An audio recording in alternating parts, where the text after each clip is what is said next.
Hello students, welcome back to my YouTube channel. Start करने जा रहे हैं 2014 का बोर्ड एग्जाम का पेपर।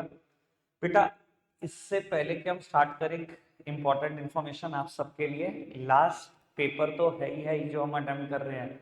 इसके अलावा 10 और आप अटेम्प्ट कर सकते हैं मेरी वेबसाइट www.successmantra.com पर जाकर। मंत्रा में बेटा डबल ए लगाना है आपको, MANTRAA।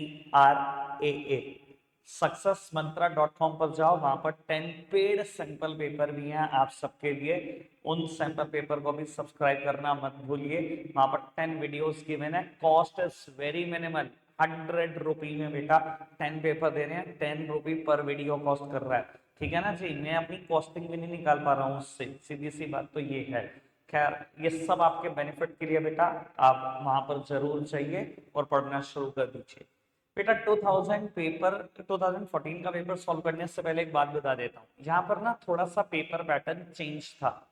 एक तो हम 100 मार्क्स के क्वेश्चन कर रहे हैं, 2015 में भी कर रहे थे हम 100 मार्क्स के पूरे क्वेश्चन, क्योंकि वहां पर प्रैक्टिकल नहीं था। 15 तक प्रैक्टिकल नहीं होता था बिजनेस स्टडीज में। इसके अलावा यहाँ पर 30 क्वेश्चन है बेटा। अभी 25 क्वेश्चन वाला पेपर नहीं है, यहाँ टोटल 30 क्वेश्चन थे। बात वही है बेटा, जो क्वेश्चन आसान है वो हद से ज्यादा आसान है, जो मुश्किल है बेटा वो बहुत ही बढ़िया केसेस दिए हुए हैं। खैर, पढ़ना शुरू करते हैं। What is meant by management of people? क्या मतलब है मैनेजमेंट ऑफ पीपल का? देखो, मैनेजमेंट ऑफ पीपल का मतलब ना दो अलग अलग एंगल से निकाला जा सकता है। सबसे पहले एनसीईआरटी में यही बात लिखती है बेटा। सबसे पहले तो जो इतने सारे एम्प्लॉय आपके ऑर्गेनाइजेशन में काम कर रहे हैं, डाइवर्स नीड के साथ हैं, डाइवर्स बैकग्राउंड के साथ है, उनको मैनेज करना बहुत मुश्किल है। उनकी अलग अलग जरूरतें, सबको पूरा करना बहुत मुश्किल है। सबसे पहले तो इसलिए पीपल का मैनेजमेंट करना थोड़ा सा मुश्किल हो जाता है। दूसरी बात, उन सारे इंडिविजुअल के एफर्ट्स को मुझे इंटीग्रेट करना है टुवर्ड्स द ग्रुप गोल्स, जो कि बहुत डिफिकल्ट टास्क है। खैर, जो मैनेजमेंट ऑफ पीपल के दो मतलब थे मैंने दोनों बता दिए। But is the objective of method study as a technique of scientific management? Method study का क्या ऑब्जेक्टिव होता है आपको भी पता है बेटा। मेथड स्टडी का काम क्या है? Best way of doing job. हमें best way of doing job चाहिए, यही ऑब्जेक्टिव है बेटा मेथड स्टडी का। What is the included in political environment of business state? Political environment क्या होता है? Attitude of ruling party towards the business।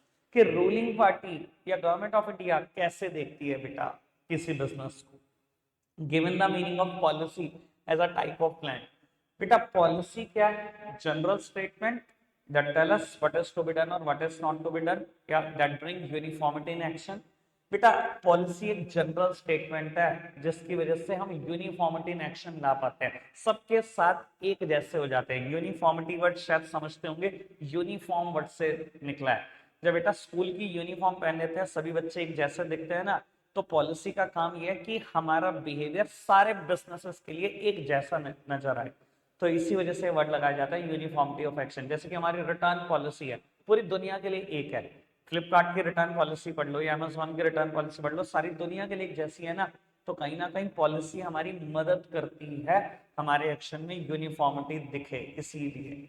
चलो जी, fifth one, give the meaning of authority as an element of delegation. Authority means right to command the subordinates और power to take decision. दोनों में से कुछ ही लिखो, सब सही है। State one advantage of formal organisation. Formal organisation की बहुत सारी एडवांटेज होती है, अगर वन लिखनी है तो fulfillment of organizational goals या achievement of organizational objective। Seventh one, why employee become lethargic when the organization uses internal sources of recruitment state। देखो, अगर एम्प्लॉय श्योर है ना कि मेरा ही प्रमोशन होना है, इनके पास तो कोई रास्ता ही नहीं है, मैं वाइस प्रिंसिपल हूँ, प्रिंसिपल के जाते मैंने ही प्रिंसिपल बनना है। अगर एम्प्लॉय इतना श्योर है कि इंटरनल सोर्सेस के रास्ते से ही जाएंगे, बस मेरा जो प्रमोशन है वो टाइम बाउंड है, ये नहीं पता कि कब होगा, पर होगा, मेरा ही प्रमोशन होगा, तो बेटा एम्प्लॉय लेजी हो जाते हैं, लेथार्जिक हो जाते हैं, ऑर्गेनाइजेशन को काम करके नहीं देते। प्रमोशन शुड बी कहीं ना कहीं परफॉर्मेंस बेस्ड होना चाहिए बेटा। Promotion should be performance based rather than time bound.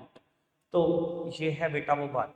Eight one, recruitment is one of the specialised activity performed by HRM.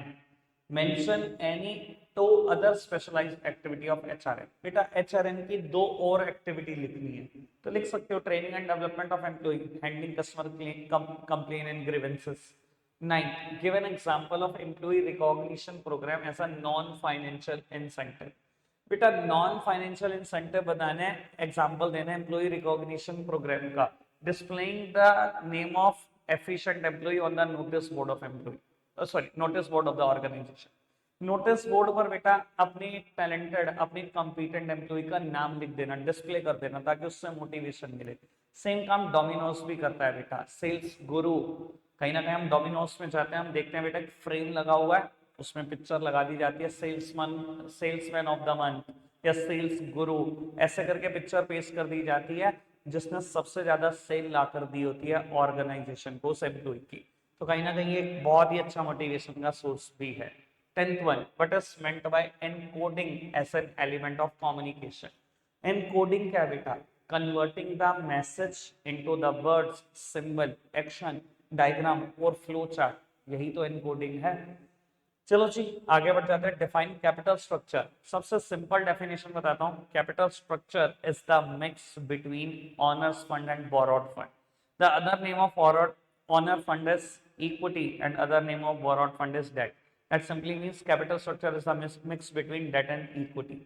आगे बढ़ जाओ. How does inflation affect the working capital requirement of a company state?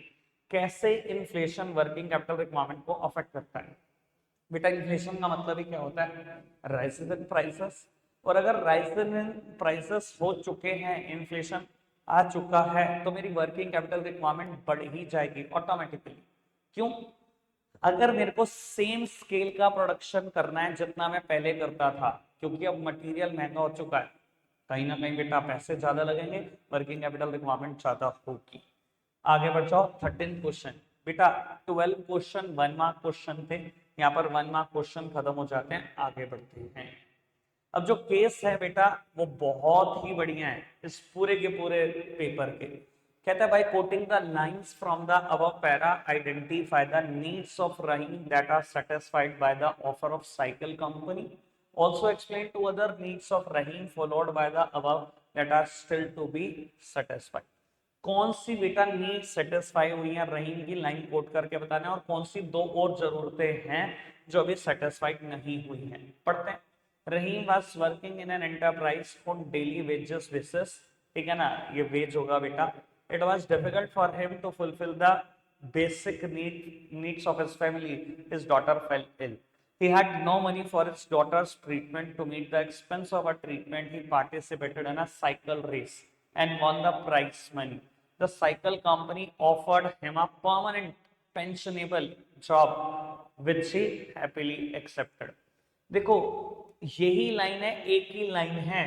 The cycle company offered him a permanent pensionable job. अगर उसको permanent job मिली, वो भी pensionable. देखो जब वो जॉब पर जाएगा, बेसिक फिजियोलॉजिकल नीड तो सेटिस्फाई है ही है, कुछ ना कुछ जॉब पर सैलरी तो मिलेगी. साथ ही साथ वो जॉब पेंशनेबल जॉब है, फ्यूचर भी सेफ है, सेफ्टी एंड सिक्योरिटी नीड भी सेटिस्फाई है, फ्यूचर में भी पैसा आने वाला है. तो इसी लाइन में बेसिक फिजियोलॉजिकल नीड और सेफ्टी और सिक्योरिटी नीड दोनों सेटिस्फाइड है. रही बात आगे की बिलोंगिंगनेस नीड या एस्टीम नीड, ये दोनों नीड बेटा अभी सेटिस्फाइड नहीं हुई है. एफिलिएशन और बिलोंगिंगनेस नीड थर्ड वन, और उसके बाद एस्टीम नीड, ये दोनों नीड अभी सेटिस्फाई नहीं हुई है. सेकंड पार्ट का आंसर. 14 क्वेश्चन डायरेक्टर छोड़ेंगे बेटा, बस पढ़ रहे हैं. How directing help in efficient and effective functioning of organisation, explain by giving any 3 point.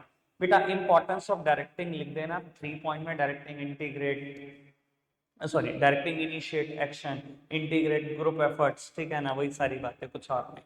Financial market का important role in allocation of scarce resources in an economy by performing various function. इसके 3 function. बेटा last paper जो हमने करा 2015 का, वहां पर भी मैंने इसका डिस्कशन किया और इससे पहले भी बहुत बार कर चुका हूं. छोड़ देते हैं इसको, बहुत बार कर दी इसकी. 16th question. Identify and explain the important product related decision that was not taken into consideration by the company. Also identify any two values. Values based question खत्म हो चुके हैं, एलिमिनेट कर दो. प्रोडक्ट रिलेटेड डिसीजन कौन सा हमने नहीं लिया कंसीडरेशन में? 3 ही हो सकते हैं बेटा, ब्रांडिंग, पैकेजिंग या लेबलिंग. देखते हैं कौन सा नहीं लिया. Cracker limited, a fire cracker manufacturing company, launched some new product on the eve of Diwali. which attracted many buyers. To meet the increased demand, the company employed children from nearby villages. Although the product was in great demand, appropriate safety warning for use were not mentioned on the packet that led to many accidents. Labelling पे आपने focus नहीं किया, labelling को explain कर देना. State any 3 points of importance of consumer protection from the viewpoint of consumer. Consumer के लिए consumer protection क्यों जरूरी है? Wide spread exploitation of consumer, consumer ignorance अगर आपको याद हो, और अनऑर्गेनाइज्ड कंज्यूमर, तीनों हेडिंग एक्सप्लेन करना बेटा. Wide spread exploitation of consumer पता ही होगा बहुत अच्छे से बेटा. जब तक कंज्यूमर प्रोटेक्शन एक्ट नहीं आया था ना, तब तक जिस कंपनी का जैसा दाव लगता था उसने कंज्यूमर को वैसे ही एक्सप्लॉइट करा, चाहे वो अडल्ट्रेशन हो, मिसलीडिंग एडवर्टीजमेंट हो, ठीक है ना जी. मतलब जिसका दाग लगा वैसा एक्सप्लॉइटेशन था. तो इतने बड़े लेवल पे एक्सप्लॉइटेशन हो रहा था कि कहीं ना कहीं कंज्यूमर प्रोटेक्शन की जरूरत महसूस हो रही थी. दूसरी बात, कंज्यूमर इग्नोरेंट था. किसी कंज्यूमर को नहीं पता कि मेरे पास क्या राइट्स हैं, क्या मेरी रिस्पॉन्सिबिलिटीज हैं, अगर मेरे साथ धोखा हो जाए तो क्या रिलीफ अवेलेबल है. इन सबसे एजुकेट करने के लिए, इन सबसे अवेयर करने के लिए भी कंज्यूमर प्रोटेक्शन की बहुत जरूरत थी. तीसरी बात, अनऑर्गेनाइज कंज्यूमर, कंज्यूमर कभी इकट्ठा रहा ही नहीं है, ठीक है ना. देखो, उसको इकट्ठा करने के लिए कंज्यूमर प्रोटेक्शन की जरूरत थी. कंज्यूमर प्रोटेक्शन एक्ट 1986 ने, पुरानी लॉ ने क्या कर दिया था, आपको परमिशन दे दी थी कि आप कंज्यूमर ऑर्गेनाइजेशन या एसोसिएशन फॉर्म कर सकते हो, जिससे सारे कंज्यूमर को इकट्ठा करने का एक प्रयास किया गया. तो ये थे बेटा 3 पॉइंट. आगे बढ़ जाओ. राइट टू बी इन्फॉर्म्ड और राइट टू सेफ्टी पे शॉर्ट नोट. बेटा पिछले भी लेक्चर में मैंने इनकी बात की है, तो इसको छोड़ देते हैं, आगे बढ़ जाता है डायरेक्ट क्वेश्चन. अगर फिर भी बेटा समझने में कोई इशू आ रहा है तो रिविजनरी वीडियोस को आप रेफर कर सकते हो. रिवीजन बैच के नाम से बेटा कहीं ना कहीं मेरी वीडियोस यूट्यूब पर मिल जाएंगे आपको. प्लेलिस्ट सर्च करो रिवीजन बैच और वहां से जाकर लॉन्ग वीडियोस कवर कर लो. आगे बढ़ते हैं. Identify and explain the objectives of management discussed above. और वैल्यू बेस्ड क्वेश्चन हट चुके हैं, तो सेकंड पार्ट कोर्स में नहीं है. XYZ Power Limited set up a factory for manufacturing solar lantern in a remote village as there was no reliable supply of electricity in the rural area. The revenue earned by a company was sufficient to cover the cost and risk. Company इतना revenue कमा रही है कि cost cover हो रही है. And तो मिल गया कौन सा ऑब्जेक्टिव? Economic objective. कहीं ना कहीं सर्वाइवल, और इकोनॉमिक या ऑर्गेनाइजेशनल ऑब्जेक्टिव, कहीं ना कहीं सर्वाइवल कंपनी का चल रहा है. कहता है the demand of lantern was increasing day by day, so the company decided to increase production to generate higher sales. अब कंपनी बेटा प्रोडक्शन बढ़ाना चाह रही है, सेल भी बढ़ाना चाह रही है, ठीक है ना. सर्वाइवल के बाद अब कहीं ना कहीं कंपनी बेटा ग्रोथ की रास्ते पे चल पड़ी है. तो इकोनॉमिक ऑब्जेक्टिव बहुत अच्छे से सेटिस्फाई होते हुए दिख रहे हैं मुझे. For this, they decided to employ people from the nearby villages as very few opportunities were available in that area. बेटा सोशल ऑब्जेक्टिव भी कहीं ना कहीं सेटिस्फाई कर रहे हो, सोसाइटी का भी भला साथ में सोच रहे हो. The company also decided to open school and creche for the children of its employ. तो सोशल ऑब्जेक्टिव भी सेटिस्फाई कर रहे हो, साथ ही साथ इकोनॉमिक या ऑर्गेनाइजेशनल ऑब्जेक्टिव भी सेटिस्फाई कर रहे हो. आगे बढ़ते हैं. Why is the understanding of business environment important for manager? Explain with the help of any 4 point. बेटा importance of scanning business environment कितने हैं? बहुत बार डिस्कशन किया, इस बार छोड़ रहा हूँ बेटा. आगे बढ़ जाते हैं. How is training of employ beneficial for the organisation? State any 4 reason. Training के फायदे to the organisation. Importance of training पढ़ी हमने टू द ऑर्गेनाइजेशन. वो प्रोडक्टिविटी बढ़ जाती है, सेल्स बढ़ जाती है, प्रॉफिट बढ़ जाते हैं. इन बातों को 2 पॉइंट में लिखना है. Training equips the future manager making effective response to the dynamic environment, reduce absenteeism and employee turnover. तो बेटा 5 फायदे मैंने 5 बोल दिए, जो जितने का लिखने को उतने लिख दो. 4 point that highlights the importance of financial planning. Financial planning के भी फायदे. It links the present with the future. कहीं ना कहीं प्रेजेंट को फ्यूचर के साथ लिंक करने का काम करता है, ठीक है ना. इसके अलावा linking the investment decision with financing decision, ये भी बात हमने पढ़ी है. Avoid business surprise, avoid the business surprises and shock. बेटा शॉक से दूर रखता है, सरप्राइजेस से दूर रखता है आपको, और फ्यूचर प्रोडिक्ट करने में हेल्प करता है. ये 4 फायदे हैं बेटा, चारों लिख सकते हैं. Any 5 limitation of planning? Or planning involve huge cost. Planning is a time-consuming process. Does not guarantee success. Leads to rigidity. Reduces creativity. कोई 5 लिखो जी, सब आसान है.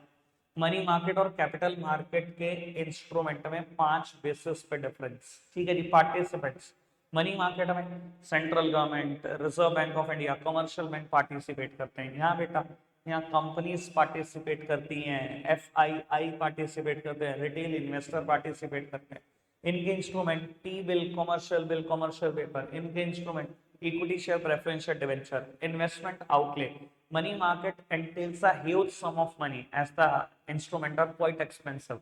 For example, T-bill costing rupee 25,000 or multiple thereof. T-bills 25,000 है, उसके multiple में आता है तो महंगा है। कैपिटल मार्केट बेटा शेयर मार्केट में कुछ कंपनी ऐसी भी है जिनका शेयर 1 रुपए से भी कम है, ठीक है ना। मैंने बैच में एग्जांपल दे रखे हैं कम से कम 7-8 कंपनी के, वहां जाके सुन लेना। तो इन्वेस्टमेंट बहुत कम लगती है। रही बात ड्यूरेशन की, मनी मार्केट के बेटा इंस्ट्रूमेंट की ड्यूरेशन क्या है, शॉर्ट टर्म, 1 साल के अंदर अंदर कैश में कन्वर्ट हो जाएंगे। Capital market medium to long term. और रही बात लिक्विडिटी की, money market instruments are highly liquid, बेटा बहुत जल्दी कैश में कन्वर्ट हो जाते हैं। कॉल मनी की बात करूं तो 15 दिन के अंदर अंदर, 1 दिन से लेकर 15 दिन के अंदर अंदर कैश में कन्वर्ट हो जाएगी। तो इसमें liquidity get restricted in the capital market, यहाँ इतने हाईली लिक्विड इंस्ट्रूमेंट नहीं है। 25th पर आ जाते हैं, explain price as an element of marketing mix और उसको अफेक्ट करने वाले 4 फैक्टर। प्राइस है क्या बेटा, तो वो price refers to the amount of money which the customer is ready to pay for the product. Price वो अमाउंट ऑफ मनी जो कस्टमर प्रोडक्ट के लिए देना चाहता है, और उसको अफेक्ट करने वाले 4 फैक्टर बहुत बार आते हैं बेटा। प्रोडक्ट की cost, the utility and demand, extent of competition in the market, government and legal regulation. जब भी 4 आया मैंने हमेशा इन्हीं चारों का नाम दिया, ठीक है जी। अगर आपको लगता है कि पिछले 9 पेपर में कभी मैंने इसको एक्सप्लेन नहीं किया तो बेटा पेड सैंपल पेपर में इसको बहुत अच्छे से एक्सप्लेन कर रखा है, वहां जाके सुन लेना बेटा। आगे बढ़ जाते हैं 26th क्वेश्चन की तरफ। Identify and explain the principle of Taylor and Fayol referred in the above para. Principle of Taylor and Fayol are mutually complementary. One believe that management should not close its ear to the constructive suggestion made by employees. बेटा ये किसने कहा था बाबू, ये Taylor का principal है, corporation not individualism, ये उसने कहा था। तो पहली स्टेटमेंट तो मैंने बता दी। While the other suggested that a good company should have an employee suggestion system whereby suggestion which result in substantial time and cost reduction should be rewarded. ये बेटा इनिशिएटिव है फ्योल का प्रिंसिपल। तो दोनों principal का मैंने जिक्र कर दिया। आगे बढ़ते हैं। Organising involve a series of step in order to achieve the desired goal, explain these steps. बेटा ऑर्गेनाइजिंग प्रोसेस के स्टेप लिखने हैं।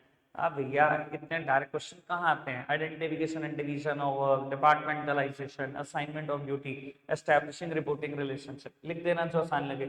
और ऑर्गेनाइजिंग के 4 फायदे भी बताने हैं मुझे, इंपॉर्टेंस ऑफ ऑर्गेनाइजिंग, चाहे ये करो चाहे ये करो, जो आपकी इच्छा वो कर दो, direct question. Various step in the process of controlling, और बेटा कंट्रोलिंग की इंपॉर्टेंस, मैं फिर कंट्रोलिंग का प्रोसेस ही करता। Setting performance standard, measurement of actual performance, comparing actual performance with standard, analysing deviation, taking corrective action. क्या आज की तारीख में आ सकते हैं क्वेश्चन ऐसे? भूल जाओ बेटा, आज नहीं आ सकते। Explain the following age factor affecting the requirement of fix capital, और कहीं ना कहीं डिविडेंड डिसीजन को अफेक्ट करने वाले फैक्टर अफेक्टिंग में चॉइस है। बेटा मैं फिक्स कैपिटल को अफेक्ट करने वाले ही बातें लिखता, scale of operation, choice of technique, technological upgradation और फाइनेंसिंग ऑल्टरनेटिव। चलो एक एक लाइन में एक्सप्लेन कर देता हूँ। स्केल ऑफ ऑपरेशन, बेटा जितना ज्यादा स्केल होगा उतनी ही फिक्स कैपिटल रिक्वायर्ड होगी। लार्ज स्केल पे ऑपरेट करने वाली कंपनियों की हमेशा फिक्स कैपिटल रिक्वायरमेंट ज्यादा होती है। जो कंपनियां मीडियम स्केल और स्मॉल स्केल पे ऑपरेट करती हैं उनकी फिक्स कैपिटल रिक्वायरमेंट हमेशा कम होती है। कंपेयर कर लो किसी को भी, मैं कहता हूँ बेटा गली मोहल्ले का टेलर और ब्लैकबेरी, दोनों को कंपेयर कर लो, किसको ज्यादा स्पेस चाहिए, किसको ज्यादा मशीनरी चाहिए, अभी पता लग जाएगा स्केल के हिसाब से वैसा क्यों चाहिए। चॉइस ऑफ टेक्निक, अगर आपकी company capital intensive technique follow करती है तो बेटा हमेशा आपकी फिक्स कैपिटल रिक्वायरमेंट ज्यादा होगी। अगर हम लेबर इंटेंसिव पर हैं, जहाँ ज्यादा लेबर का इस्तेमाल करते हैं, हमेशा फिक्स कैपिटल रिक्वायरमेंट कम होगी। रही बात टेक्नोलॉजिकल अपग्रेडेशन की, देखो कुछ एसेट्स ऐसी होती है जहां टेक्नोलॉजी का रोल है, और जहां टेक्नोलॉजी का रोल है टेक्नोलॉजी बहुत जल्दी ऑब्सोलीट होती है और आपकी फिक्स कैपिटल रिक्वायरमेंट बढ़ जाती है। जैसे कि अगर मैं कहूँ आपका बिजनेस लिंक्ड है कंप्यूटर के साथ, तो हमेशा आपकी फिक्स कैपिटल रिक्वायरमेंट ज्यादा होगी, हमेशा ज्यादा होगी, क्योंकि कंप्यूटर में टेक्नोलॉजी का रोल है जो जल्दी ऑब्सोलीट होती है और आपको बार बार कहीं ना कहीं एसेट की रिप्लेसमेंट करानी पड़ती है। लेकिन मैं कहूँ कि अगर मेरे बिजनेस में कोई ऐसी एसेट यूज ही नहीं होती जहाँ टेक्नोलॉजी का रोल है, तो मैंने क्या किया होगा, मान लो मेरा कोई ऐसा बिजनेस है जहाँ मैंने फर्नीचर फिटिंग कराई हुई है, अगर मैंने बेटा फर्नीचर लगाया हुआ है, फिटिंग कराई हुई है, तो बेटा उसमें कोई टेक्नोलॉजी का रोल नहीं है ना, वो खराब होगी और मेरे बिजनेस में 20-20 30-30 साल चलेंगी, तो मैम मेरी फिक्स कैपिटल रिक्वायरमेंट हमेशा कम होगी। फाइनेंसिंग ऑल्टरनेटिव, देखो जरूरी नहीं होता कि आप एसेट को बाय करो, और भी ऑल्टरनेटिव्स आपके पास अवेलेबल होते हैं। अगर मैं एक ऑप्शन की बात करूं उसमें से, तो ऑप्शन है लीज। अगर मैंने फिक्स्ड एसेट्स को लीज पर ले लिया, बाय नहीं किया, तो मेरी फिक्स कैपिटल रिक्वायरमेंट ऑटोमेटिकली कम हो जाएगी। Last question. Explain the following function of marketing: gathering, analyzing market info, marketing planning, customer support service, physical distribution. Or, though advertising is one of the most frequently used media of promotion of goods and services, yet it attracts lot of objection. Explain any four such objection. बेटा ये course का part नहीं है अभी भी आपके। रही बात फंक्शन ऑफ मार्केटिंग की, बिल्कुल डायरेक्ट क्वेश्चन है बेटा, मैंने दसियों बार एक्सप्लेन किया हुआ है, तो अभी मैं नहीं कर रहा हूं। अगर आप चाहो तो बेटा लॉन्ग वीडियो को रेफर कर सकते हो। रखते हैं आज के लिए इतना ही है प्यारे बच्चों, फिर मिलेंगे पेड कोर्सेस में। Bye bye.